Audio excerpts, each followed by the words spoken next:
Muy bien, doctores, vamos a esperar que esté correctamente esto porque está medio lento, Tim. Muy bien, doctores.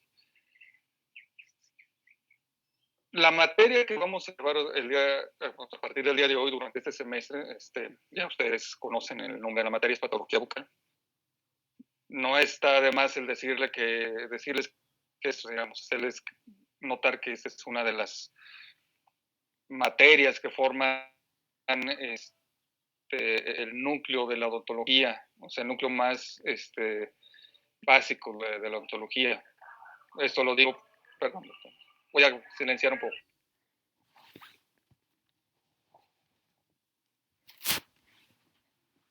¿De acuerdo? Y esto lo menciono porque patología bucal como tal, o la primera cátedra que trató de enfermedades de la cavidad bucal, nace a la par de la misma odontología.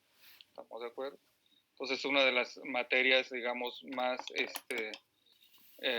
iniciales, ¿sí? de la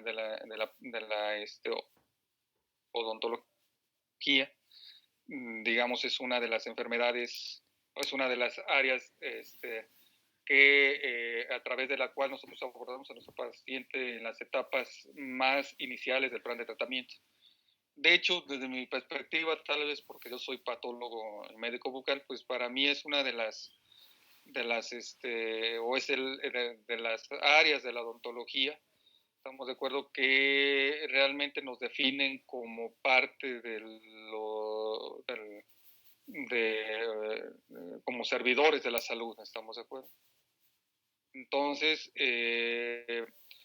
la odontología, bueno, acuérdense que nace en 1840, en el inicialmente llamado Colegio de Cirugía Dental de Baltimore. Después se cambió el nombre a Escuela de Odontología de la Universidad de Maryland. Entonces ahí es en donde nace la primera cátedra en donde se revisa patología la patología de cavidad bucal. ¿Estamos de acuerdo? Entonces nace junto con las otras áreas que son las áreas básicas de la odontología. Si ustedes quieren leer respecto a esto, en un momento más les va a aparecer la referencia bibliográfica de este artículo, que es un artículo muy interesante publicado por el doctor Jerry Buckout y la doctora Elizabeth Lenz. Ellos del Centro de Diagnóstico e Investigación Maxilofacial hacen una referencia histórica, en este caso de tumores odontogénicos, desde los primeros reportes en 1839 hasta 1860, y en ese periodo pues también aparece propiamente dicho algunas etapas, sobre todo fundacionales, vamos, de la odontología. Es un artículo interesante por si gustan leerlo. Muy bien, doctor. Vamos a revisar, bueno, antes de revisar, les comento que la programación de actividades está cargada en el equipo. En el canal general les dejé un aviso con un vínculo para que entren a revisarlo, pero también pueden hacer directamente entrando a los archivos del equipo. ¿Vale? Ahí ustedes lo pueden revisar, lo pueden abrir. Cualquier duda, cualquier pregunta, doctores, por favor me la hacen saber. ¿Estamos de acuerdo? ¿Puede haber algunas modificaciones? Sí, puede haber algunas modificaciones o actualizaciones durante el curso del semestre, sobre todo por las fechas de examen, que todavía no las tenemos definidas, y también porque si se necesitase reprogramar o reacomodar los grupos de lesiones que vamos a revisar, bueno, se tendrá que hacer. Todas esas actualizaciones, lógicamente, se les va a avisar o les voy a avisar para que las tengan en consideración, para que vuelvan a revisar la programación de actividades. Muy bien, doctores. Y respecto a las normativas, pues las normativas son, perdón, las normas que vienen o están implícitas en la programación de actividades, pues tienen sanciones que pudiesen ser consideradas como severas por parte de ustedes, y eso lo entiendo. Pero yo, digamos, creo que es necesario para el buen comportamiento del ser humano que así sea. Y todo esto lo retomo de este gran personaje que están viendo ustedes en su display,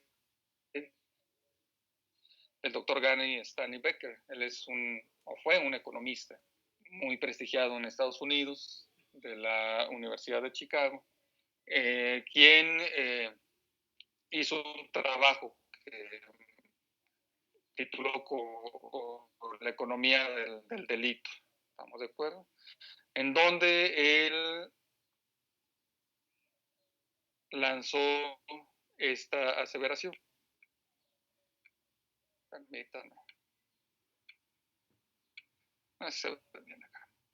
Una persona comete un crimen si los beneficios de hacerlo son superiores a los costos. O sea, ¿qué quiere decir esto? Si una persona que delinque en cualquier vertiente de la delincuencia lo va a hacer, ¿estamos de acuerdo? Si los costos que tiene que pagar ante la ley son menores, ¿estamos de acuerdo? ¿A qué quiere decir esto? O sea, le es más redituable seguir en su actividad delincuencial que pagar los costos. ¿Estamos de acuerdo? Yo sé que ninguno de aquí es delincuente. ¿Estamos de acuerdo? O sea, pero sí somos seres humanos. Y los seres humanos, por naturaleza, transgredimos normas. ¿Estamos de acuerdo? O sea, siempre el ser humano va a buscar el camino menos difícil para lograr un objetivo. ¿Estamos de acuerdo? Entonces, si una persona transgrede una norma o una persona va a transgredir una norma, vamos a matizar esto que dijo el doctor Gary Stanley Becker hacia las normas, si la frase quedaría de la siguiente manera: una persona transgrede una norma si los beneficios de hacerlo son superiores a los costos. Y les voy a poner el siguiente ejemplo. ¿Sí? Durante el semestre, o mejor dicho, en la programación se les pide, se le pide al jefe de grupo, representante de grupo, que haga una programación de guardias en la clínica de diagnóstico. Todavía no lo vamos a tener, estamos de acuerdo, la actividad por la situación, la contingencia sanitaria. Pero aún así hay que tener esa lista presente para, en dado caso que de manera espontánea nos digan, ahora pues ya entra en la clínica, tener ya eso programado. Por eso que se les va a pedir. Entonces, ¿qué es lo que pasaría hipotéticamente si uno de ustedes falta a una guardia? Pues va a reprobar el examen parcial o el examen final siguiente a la guardia que se faltó. ¿Estamos de acuerdo? ¿Quién va a faltar, doctores? ¿Quién se arriesgaría? Digamos, de faltar de manera injustificada. Si es de manera justificada, no hay problema. Pero, por ejemplo, no sé, me fui a un lado y ya no alcancé a regresar a tiempo a la guardia y bueno, ya tienes una falta justificada en la guardia. Con esta premisa, con esta posibilidad de castigo, ¿quién va a faltar? Yo sé que nadie, ¿estamos de acuerdo? Ahora, yo se lo pongo del otro lado. ¿Qué es lo que pasaría si faltan una guardia y no hay ningún castigo? ¿Quién quiere decirme qué pasaría, doctores? Si faltas a una guardia y no hay castigo. Faltaría. ¿Vas a faltar una vez? Va a seguir sucediendo porque faltarías 1, 2, 3, 4, 5 veces, se daría el caso, ¿estamos de acuerdo? Entonces las normas, a final de cuentas, a lo que quiero llegar, las normas son importantes, ¿estamos de acuerdo? Las normas rigen el comportamiento del ser humano, ¿sí? Y si no te basas en normas, ¿estamos de acuerdo? Luego las sociedades se convierten en un desastre, como las sociedades latinoamericanas, que son un desastre, ¿estamos de acuerdo? Entonces hay que tener en cuenta siempre esto, hay que moverse, ¿sí? Alrededor de las normas para que la convivencia, la sociedad, la ciudad, sea todo bien, como de acuerdo funcione todo bien. Muy bien, doctores, entonces vamos a esperar a que cambie la diapositiva. Muy bien. Sí, entonces, yo, digamos así de manera arbitraria, les pudiese decir que patología bucal es una de las materias más importantes, sí, se los acabo de mencionar, ¿verdad? De cierta manera, en la currícula odontológica, pero no lo digo de manera laxa, suelta, sino tengo fundamentación para ello. ¿Sí? La materia o lo que ustedes van a aprender en mi materia, ¿sí? Está o sirve, o estamos de acuerdo, está involucrada en esta fase de control de enfermedad. sea, vean, es antes de la fase, digamos, en donde tú vas a atender a tu paciente bajo un plan de tratamiento. O sea, donde vas a hacer restauraciones, vas a hacer endodoncia, vas a hacer restauraciones, prótesis. Estamos de acuerdo, endodoncia, carillas, implantes, etcétera. ¿Sí? O sea, es una fase muy primaria o intermedia del plan de tratamiento, en donde tú ya pasaste por una fase sistémica, si hubo necesidad de adecuar situaciones del plan de tratamiento a la condición sistémica de tu paciente, pues ya lo hiciste. Y luego también ya trataste la fase aguda, o sea, la fase de urgencia de tu paciente. Bueno, luego viene la fase 2 o la fase de control de enfermedades, que en nuestro caso sería la fase 2. Estamos de acuerdo, en donde está involucrado el manejo diagnóstico y terapéutico de la patología de cavidad bucal. Eso es importante, estamos de acuerdo. Y luego vienen las otras situaciones que también son el núcleo de la odontología. La disminución de los riesgos de enfermedad, la plena prevención. Estamos de acuerdo, sí, disminución de riesgo de caries, enfermedad cariogénica, disminución de enfermedad periodontal, disminución de riesgo de cáncer. Luego viene tratamiento de las lesiones cariosas y de la enfermedad periodontal.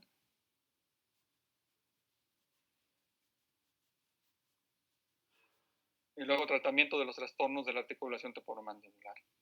¿Estamos de acuerdo? Eso es lo que involucra esta fase y es en donde nosotros debemos de empezar a manejar a nuestro paciente antes de pensar en implantes, antes de pensar en incrustaciones de porcelana, antes de pensar en muchas situaciones que yo sé que como cirujanos dentistas nos abocamos a ellas porque son las que te reditúan más, pero no por eso nosotros nos tenemos que saltar esta secuencia de eventos. ¿Estamos de acuerdo? Por eso, desde mi perspectiva, al igual que periodoncia, al igual que ATM, al igual que prevención, patología bucal, pues es una materia muy básica, muy primordial de la odontología. Y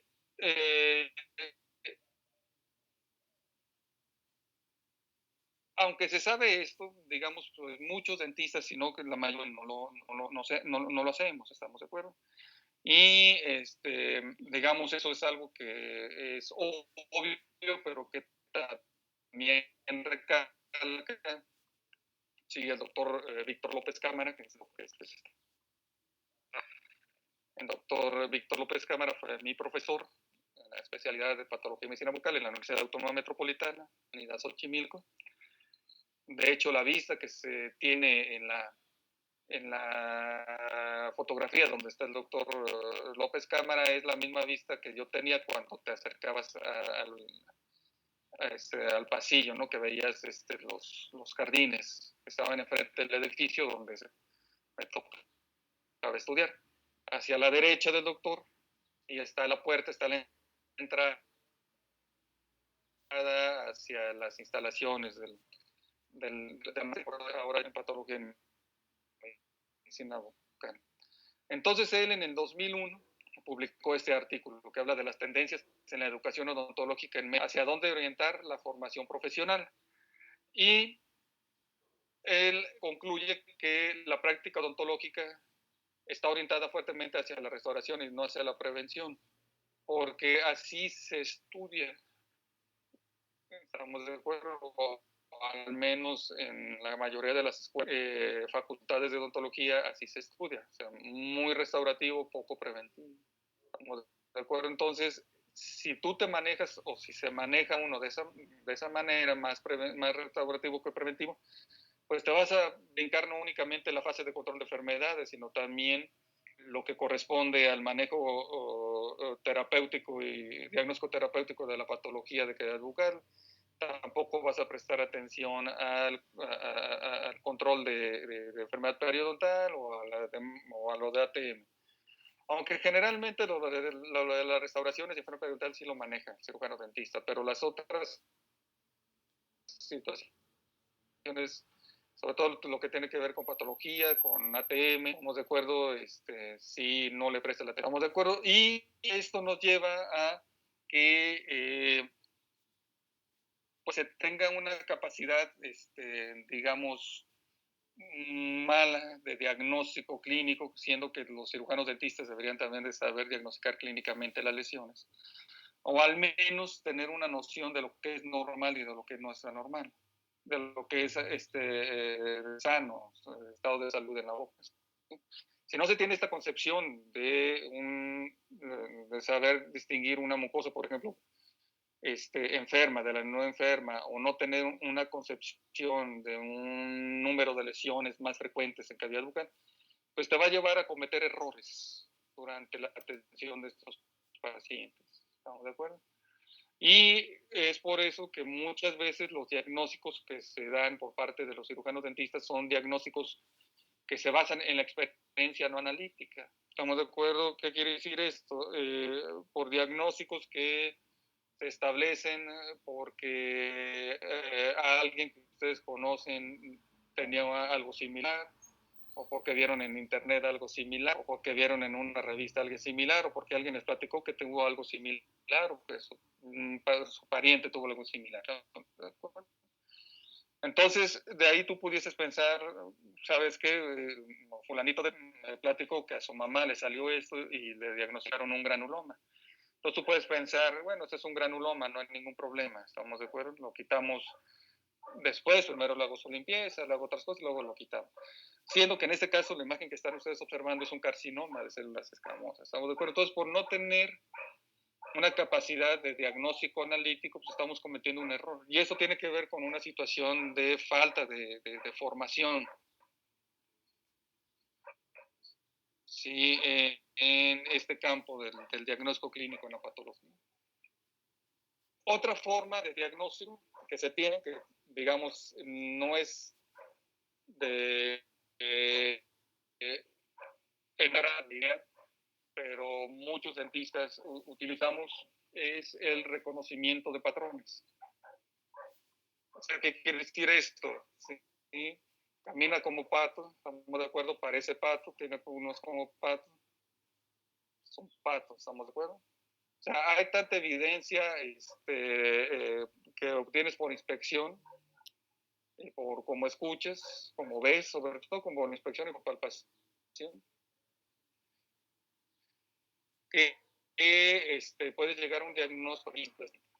Nada más que, desde mi perspectiva, este diagnóstico siempre hay que dejárselo a los expertos. Estamos de acuerdo que ya, digamos, han visto y vuelto a ver la misma lesión durante muchos años. El modo de diagnóstico que yo recomiendo, que digamos es el que menos te va a causar errores, es el diagnóstico analítico a través del método hipotético deductivo. ¿Estamos de acuerdo? ¿Qué quiero decir con esto? Que vamos a llevar una serie de pasos para establecer nuestro diagnóstico.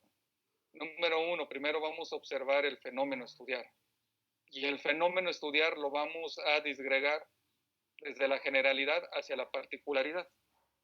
¿Qué quiere decir esto? Por ejemplo, nuestro paciente tiene este aumento de volumen, y ahorita vamos a hablar de la nomenclatura que se utiliza y de las características que tenemos que estudiar, pero todas esas características que tiene el color, la forma, la localización y todo, lo tenemos que ir disgregando, separando para hacer nuestro cuadro de probabilidad o nuestro diagnóstico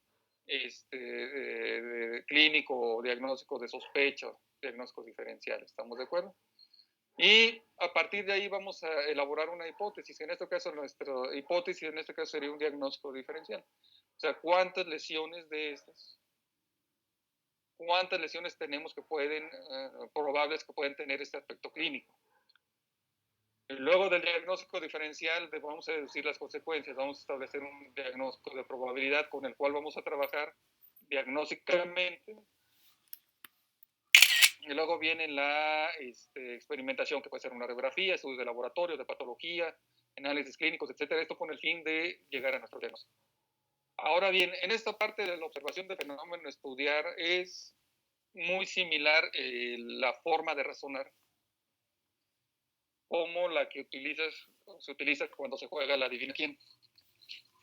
¿Estamos de acuerdo? En donde tú vas a adivinando, o trata de adivinar cuál es la figura del personaje que tiene tu contrincante, precisamente yendo de lo general hacia lo particular. O sea, tiene la generalidad que es tu monito, estamos de acuerdo, tu personaje, y luego de ahí le vas analizando sus particularidades. El color del cabello, bueno, si es el sexo, si es hombre o mujer, tiene cabello, no tiene cabello, si lo tiene rubio, lo tiene oscuro, lo tiene blanco, etcétera. ¿Estamos de acuerdo? Es muy similar el contexto del razonamiento en la observación del fenómeno que lo que tú haces entonces en el juego de adivinación. Muy bien, doctores, entonces, en esa primera parte de la observación del fenómeno del método hipotético deductivo, ¿cuáles son nuestras herramientas a utilizar entonces para observar el fenómeno, para observar esa lesión? ¿Quién quiere participar, doctor? Pueden abrir el micrófono sin ningún problema.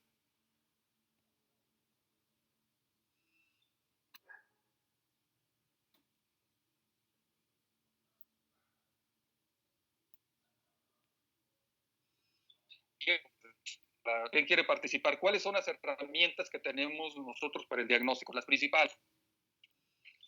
Participen, doctores, no hay ningún problema. Abran su micrófono. Totalmente de acuerdo, doctora. Totalmente de acuerdo. Tienes el sentido, el oído para escuchar lo que el paciente te platica. Es la famosa anamnesis. Tienes el oído para escuchar los ruidos que pueda generar la economía corporal de tu paciente. Tienes la inspección. Es fundamental la inspección. De hecho, algunos autores como el doctor Crispian Scully, que es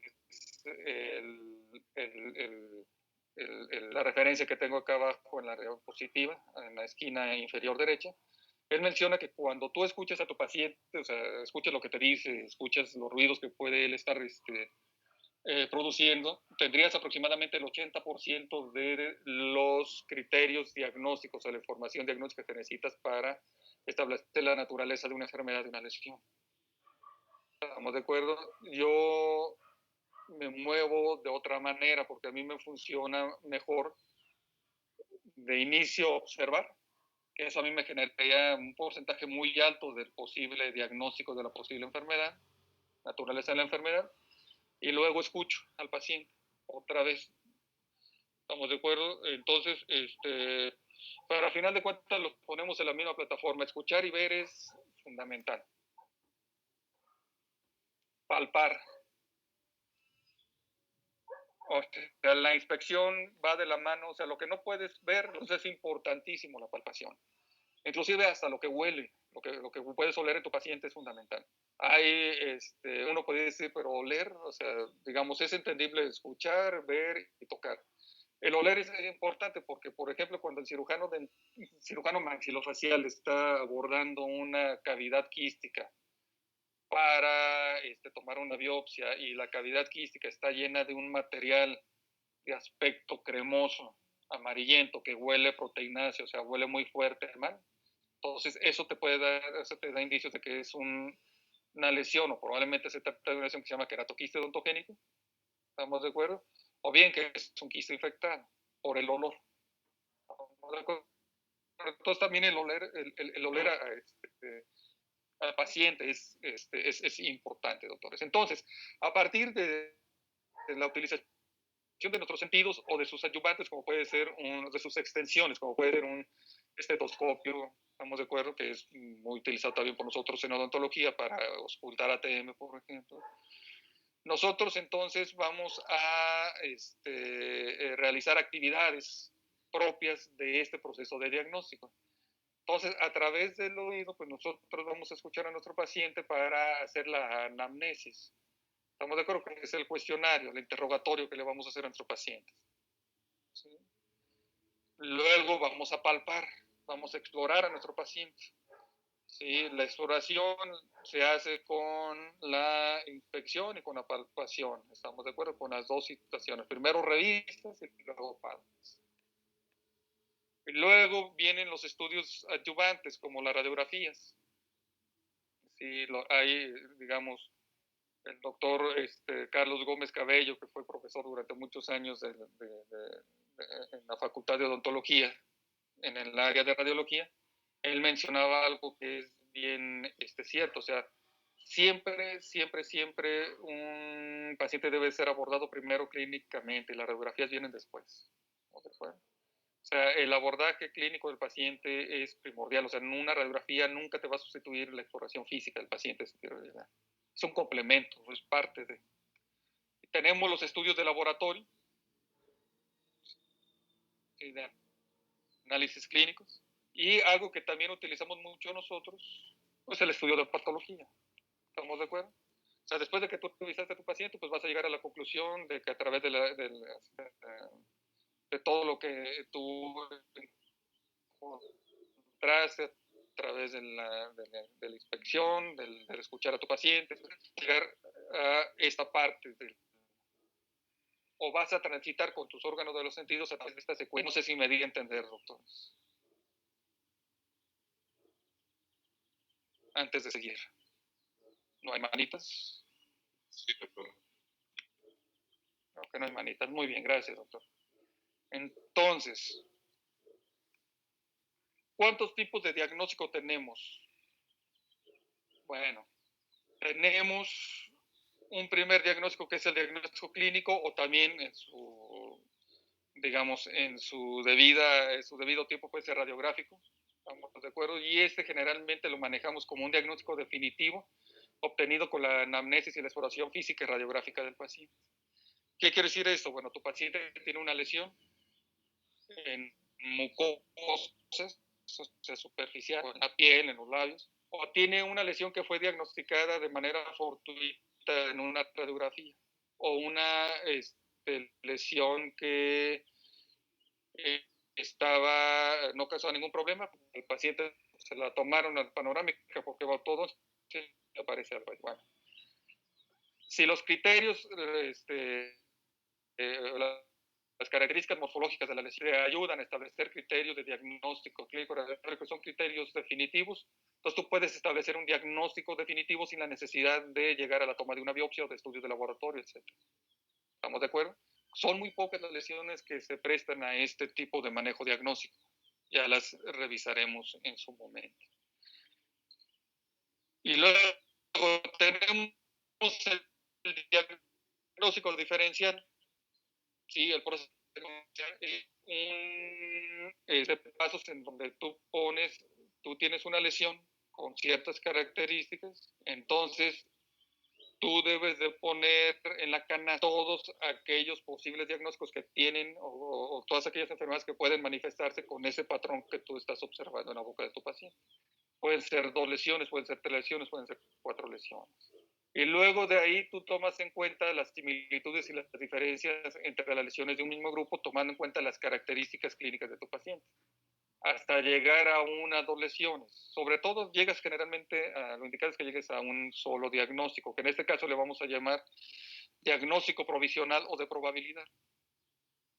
Que ese es el diagnóstico que tú vas a confirmar con los estudios de laboratorio.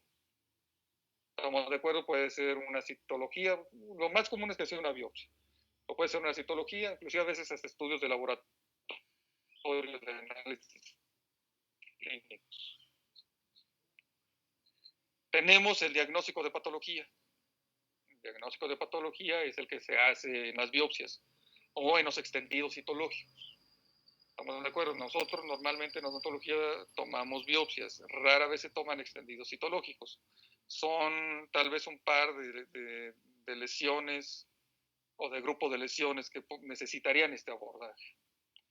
Tenemos otros diagnósticos menos utilizados en la odontología, son más de los dermatólogos, pero digamos, en odontología es raro que se lleguen a utilizar. Es el diagnóstico ex juvantibus o también denominado ex adjuvantibus.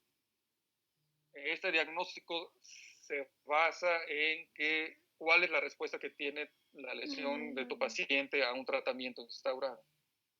Lo utilizamos, por ejemplo, en el caso de las candidosis hiperplásicas lo vamos a ver después, en donde antes de tomar una biopsia se receta antimicóticos tópicos. Si la lesión resuelve, pues hasta ahí llegaste, ¿no? Entonces estás diagnosticando la lesión como una candidosis hiperplástica, pero también estás dándole tratamientos. Tiene esas dos características, este tipo de diagnóstico. Y tenemos el diagnóstico de provocación. Estamos de acuerdo que es la inducción de una condición administrando o por la administración de una sustancia química. Ese es un diagnóstico más del dermatólogo. Estamos de acuerdo, por ejemplo, cuando el dermatólogo quiere ver si un paciente tiene reacciones, ¿cómo se llaman? Reacciones medicamentosas fijas, que es como un tipo de alergias, los pacientes toman un medicamento y puede desarrollar, por ejemplo, un área de eritema, un área de una roncha, puede desarrollar vesículas en un sitio limitado de la piel. Estamos de acuerdo, si quiere ver si, porque en la clínica, en la anamnesis, estaba relacionado temporalmente el consumo de un medicamento con la aparición de la lesión, si el dermatólogo quiere confirmar esto, entonces le va a dar el medicamento al paciente para ver si la lesión se forma. Solo esto se hace en situaciones, en condiciones que no pongan en riesgo al paciente, estamos de acuerdo. Si es una simple lesión, una roncha que le causa en una mejilla, pues bueno, se puede hacer. Pero si es un medicamento que le causó una reacción anafiláctica, no se puede hacer. Estamos de acuerdo siempre cuando el cuadro sea muy limitado y sea inocuo para el paciente. Muy bien. Y en el caso del diagnóstico diferencial, estamos de acuerdo, los diagnósticos o las enfermedades que pueden tener la característica morfológica de la lesión de nuestro paciente, hay que rankearlos, hay que ponerlos en orden. Y lo que tenemos que hacer para dar este orden número uno es acomodar desde el que tenga mayor probabilidad al menor probabilidad. O sea, cuando tiene mayor probabilidad es que es más frecuente que aparezca en la población. Y de ahí nos vamos al segundo más frecuente, al tercer más frecuente, cuarto más frecuente. ¿Estamos de acuerdo? Y de ahí podemos considerar otros modificadores para llegar a nuestro diagnóstico de sospecha, que puede ser la edad. Bueno, primero las características propias de la enfermedad. El tipo de lesión, localización, el sexo del paciente, la raza, o sea, todas aquellas características que nuestro paciente las tenemos que poner en juego para poder ir eliminando, ¿estamos de acuerdo? Lesiones en el diagnóstico diferencial hasta que lleguemos a un diagnóstico de sospecha. Y ese es precisamente el ejercicio que se va a desarrollar en la que ya lo verán ustedes. Muy bien, doctores. ¿Se acuerdan de las lesiones básicas en dermatología, doctores? Les estoy haciendo una pregunta.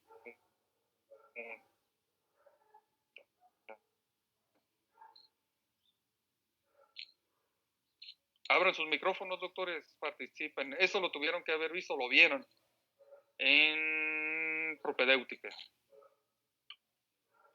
¿Máculas pueden ser? Esa es una de las lesiones básicas, ¿estamos de acuerdo? Entonces, las lesiones básicas se acuñaron para la dermatología. Esto viene de la dermatología. ¿Y qué son las lesiones básicas? Bueno, las lesiones básicas es la manifestación morfológica de la enfermedad en la mucosa o en la piel. ¿Qué quiere decir con esto? Bueno, cuando la piel y las mucosas están en un estado de normalidad, pues se describen ciertas características de normalidad. Por ejemplo, la lengua. La lengua, ¿cuál es la característica de normalidad de su dorso? Debe tener textura de qué, doctores? Cuando es normal.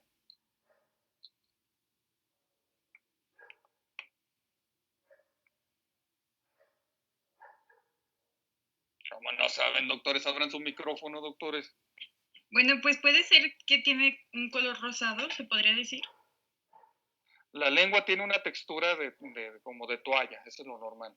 Estamos de acuerdo, y esa textura de toalla la generan las papilas. Entonces, normalmente el dorso de la lengua lo tienes cubierto de papilas fungiformes, hacia la punta sobre todo de la lengua, del dorso de la lengua móvil, papilas filiformes cubriendo desde la punta hacia el tercio posterior de la lengua móvil, y tienes las papilas caliciformes formando la V lingual por adelante del agujero ciego.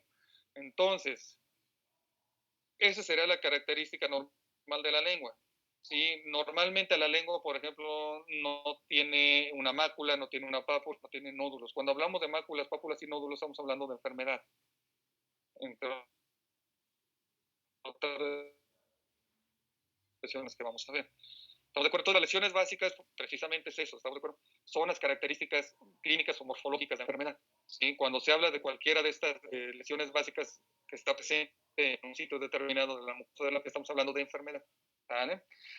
Entonces, en lesiones básicas, pues desde hace muchos siglos se han utilizado, desde hace un par de siglos se empezaron a acuñar, pero cuando el primer intento, vamos, que se realizó para agruparlas de manera, digamos, ordenada y más razonada fue en 1987.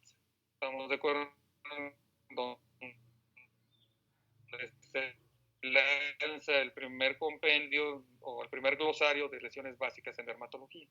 La revisión o la segunda, no tanto, sí, pues se redefinieron o se eliminaron, mejor dicho, muchos términos que realmente no eran lesiones básicas, pues, hace 5 años. ¿Estamos de acuerdo? O que se publicó, vamos, esto hace 5 años. Fue un documento publicado por la Liga Internacional de Sociedades Dermatológicas, en donde revisaron el glosario anterior, ¿sí? Y dejaron un grupo muy limitado de lesiones básicas. Y las demás lesiones o las demás situaciones que venían antes como lesiones básicas se dejaron como una nomenclatura extra en la dermatología. ¿Estamos de acuerdo? No tanto como lesiones básicas. Las que vamos a ver aquí como lesiones básicas son las que se reconocen nada más, ni más ni menos. ¿Estamos de acuerdo? Y como les acabo de mencionar, aunque esto fue acuñado para la dermatología, también se aplica en las mucosas de cavidad bucal. Los mismos dermatólogos lo utilizan tanto para piel y para mucosas. Entonces, aquí tenemos una lesión básica, doctores. ¿Cuál nombre recibe esta lesión, doctores? Básica.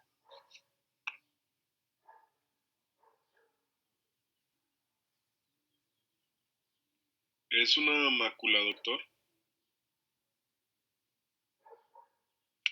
Muy bien, doctor, es una mácula.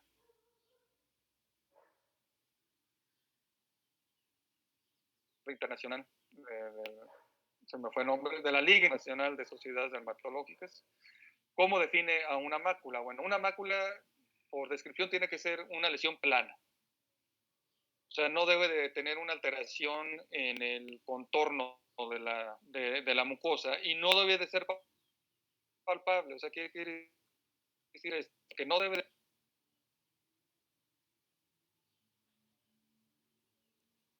consistencia de la mucosa. O sea, debe de representar un simple cambio de coloración respecto a la mucosa que está alrededor de ella. No sé si me di a entender, doctores. O sea, ni la textura ni el contorno de la mucosa está alterada, nada más el color. ¿Estamos de acuerdo? Entonces, se debe de describir de las máculas el diámetro, la forma, el color y los bordes. En un momento vamos a ver cómo se describen los bordes. Y aquí hay otro término, ¿verdad? O dos términos que se manejan en la literatura médica en Estados Unidos. Cuando lesiones con estas características que acabo de mencionar hace un momento acá, permitan. Cuando tienes lesiones que presentan estas características que estoy marcando con el puntero, miden menos de 1 centímetro, le llaman mácula. Pero cuando tiene lesiones con estas mismas características que viene acá, mayores a 1 centímetro, le llaman patch. ¿Sí? Patch no se traduce como parche al español, o sea, literalmente sí, estamos de acuerdo, sería un parche. Pero para nuestro vocabulario médico en México y en cualquier otra parte del mundo, no se utiliza patch para describir o parche para describir estas lesiones. O sea, independientemente del tamaño, son máculas. La única parte, lo vuelvo a repetir, en el único país del mundo en donde sí se describen máculas y como parche diferente a mácula es en Estados Unidos. ¿Estamos de acuerdo? Y ustedes se van a dar cuenta en la literatura que así se maneja normalmente. Inclusive en el libro o en los libros de texto que vamos a llevar, ¿sí? En algunos capítulos manejan patch en lugar de mácula. Muy bien, entonces, esta siguiente lesión, doctores, ¿cómo le llamarían? Vean lo que mide.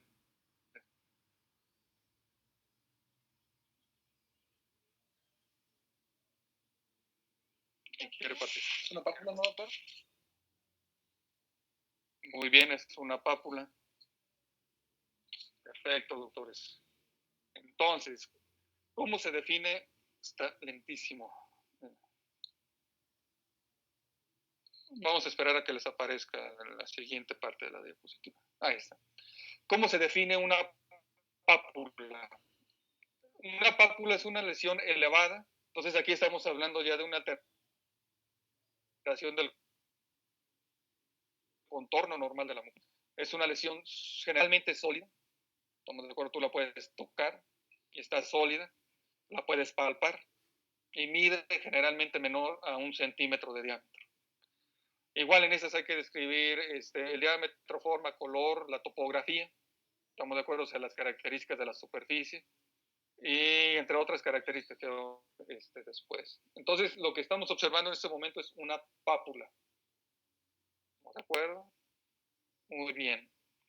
La siguiente lesión, ¿cómo la podemos definir? ¿Qué nombre le podemos dar, doctores?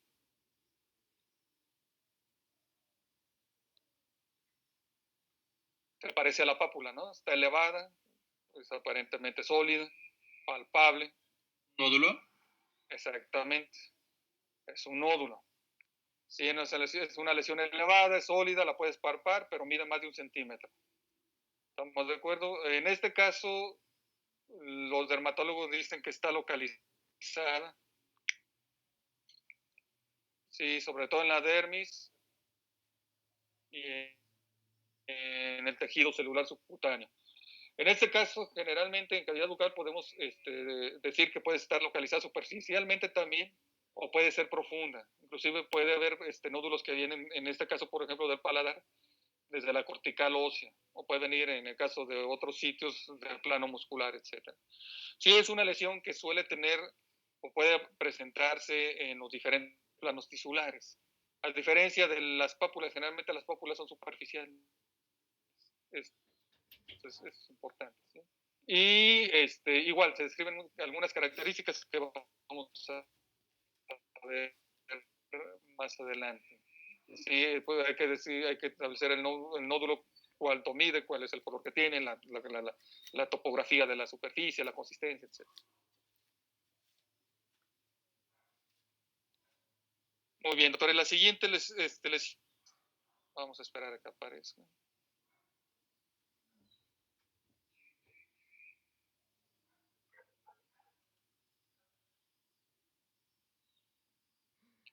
No les ha cambiado la imagen, ¿verdad, doctores? Sí, doctor, se ve como una mancha blanca. Ya. Perfecto, doctores. Ya estamos. Entonces, ¿cuál es la lesión básica que tenemos aquí? ¿Puede ser una candidiasis, doctor? No, ese es un diagnóstico. Estamos de acuerdo, todavía no llegamos al diagnóstico.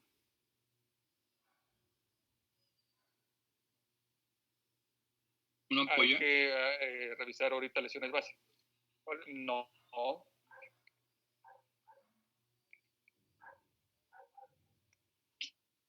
¿Quién Una da más queratosis. posibilidades? Ese sería también un diagnóstico. Acuérdense que si son diagnósticos, si no son o es la expresión morfológica de la enfermedad de mucosa. A partir de la identificación de la lesión básica, entonces tú puedes llegar a un diagnóstico. Todavía no estamos en diagnósticos. Es una placa, doctores. ¿Sí? ¿Cómo se define placa? ¿Cómo define placa? Los dermatólogos. Vamos a esperar a que aparezca.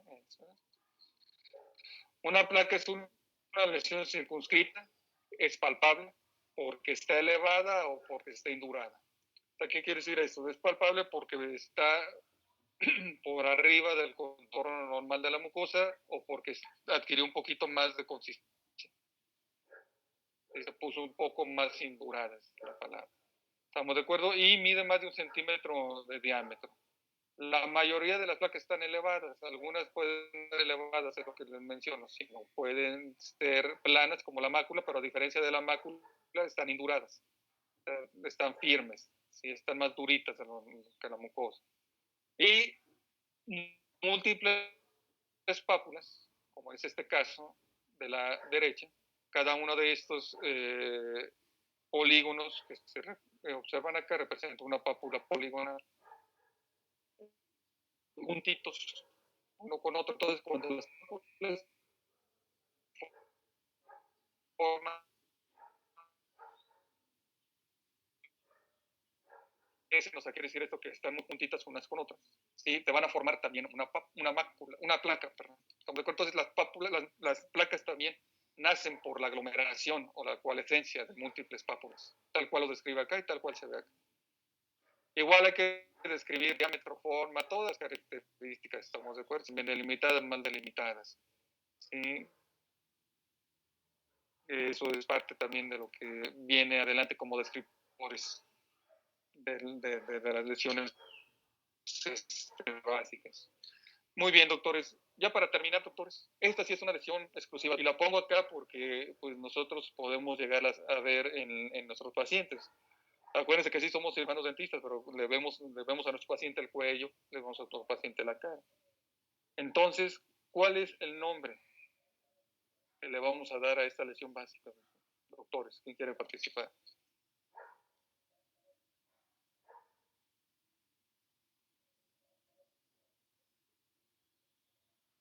Adelante, doctores. ¿Es una ampolla? ¿Puede ser una reacción de alguna alergia, doctor? ¿Y las alergias se manifiestan con qué, doctores? O puede ser una alergia. Esto es un piquete de zancudo, la de la derecha. Entonces, ¿son qué, doctores?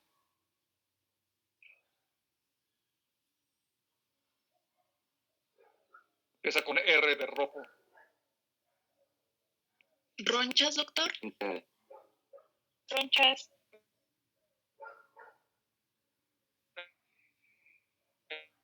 Exactamente. Pero nada más que en la literatura o en el listado de la le dan referencia a la palabra abón en lugar sobre roncha, pero roncha es correcto también. ¿Estamos de acuerdo? De hecho,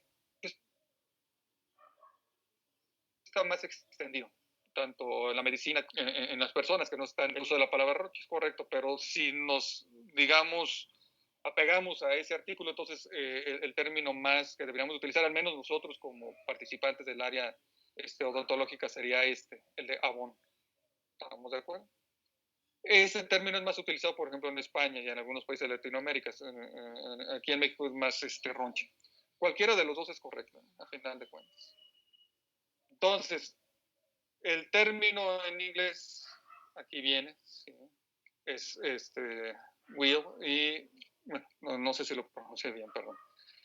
Y esto lo define como una elevación, o sea, no son planas tan elevadas. Es transitorio esto porque aunque no se tratamientos en desaparecen por sí mismos, pueden en algunos casos tener esta configuración que es bien, digamos, característica, identificativa, heráldica de ellas. En el centro son pálidas y alrededor pueden tener este anillito eritematoso. Estamos de acuerdo que los identifica plenamente como ronchas. A veces no tienen ese aspecto, sino tienen ese aspecto más, digamos, pareciese una pápula, pero si se fijan, sí está elevado acá el centro, sí, pero igual tenemos, aunque acá está plano, tenemos eritema y eso que está elevado está pálido también. ¿Estamos de acuerdo? Entonces, estas son ronchas. Muy bien, doctores. Y con esto terminamos el día de hoy. No sé si tengan dudas, preguntas al respecto.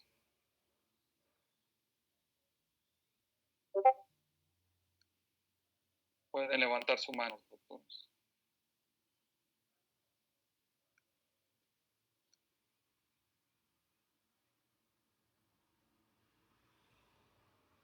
Nada, doctores, perfecto, doctores. Entonces, si no hay nada más que decir, nos vemos el día de mañana, doctores. Cuídense, que estén bien. Ahora, doctor, María Cristal, querías preguntar algo. Gracias, doctor. Nada, gracias. Dígame, doctor.